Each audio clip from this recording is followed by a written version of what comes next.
Hey, I hope your day is going great. I am sitting outside right now. I don't know if you can tell, but it's snowing. There's obviously snow on the ground.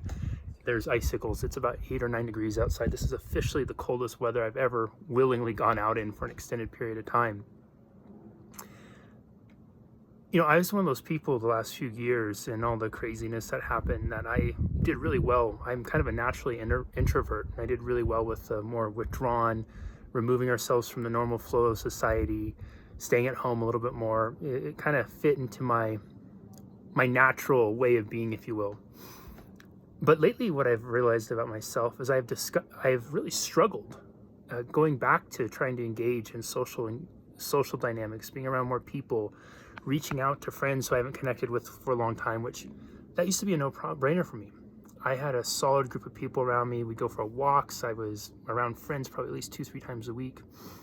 And I'm actually on a trip right now with some friends, and this is the first time it occurred to me this morning. It's the first time I've been around friends for an extended period of time like this for months now, because I've gotten so comfortable staying at home. I've gotten so comfortable just having a lot of alone time. I've gotten so comfortable kind of removing myself from the normal day-to-day things that we used to do. So I'm sharing this just as a personal accountability. I recognize that I need to make some adjustments. I recognize that I was able to fall into a pattern, a habit, a behavior that I'm not saying is bad. It doesn't necessarily just support what I want, because what I really want is I want to have a life that is rich in friendships and filled with fun and laughter and great times and good memories. And unfortunately, I'm not necessarily going to create that every day if I'm mostly at home or mostly by myself.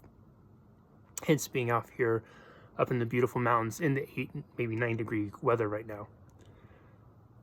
It's been a wild last few years for all of us, and many of us have been pushed, stretched, and challenged in ways we never thought nor did we ever imagine. And now that we're kind of waking up from the fog of it all, we might realize that there's some things that we need to change. There's some updates in how we've been living our lives for the last few years. Don't be afraid to do it. Don't be afraid to look within yourself. Don't be afraid to check in with yourself. And most importantly, be bold enough and courageous enough to ask yourself, what is it that I really want? What really matters to me? And is the way I'm living my life right now, is the lifestyle I'm currently operating and supporting that? If it is, fantastic. Keep doing it and do more of it. If it isn't, have the courage, find the courage to be willing to make those changes. It doesn't have to be big changes overnight. It doesn't have to be, you flip everything on its head, and you can. Often I find that the smallest changes done consistently yield the most sustainable and lasting results. Hope this helps. Stay warm out there too.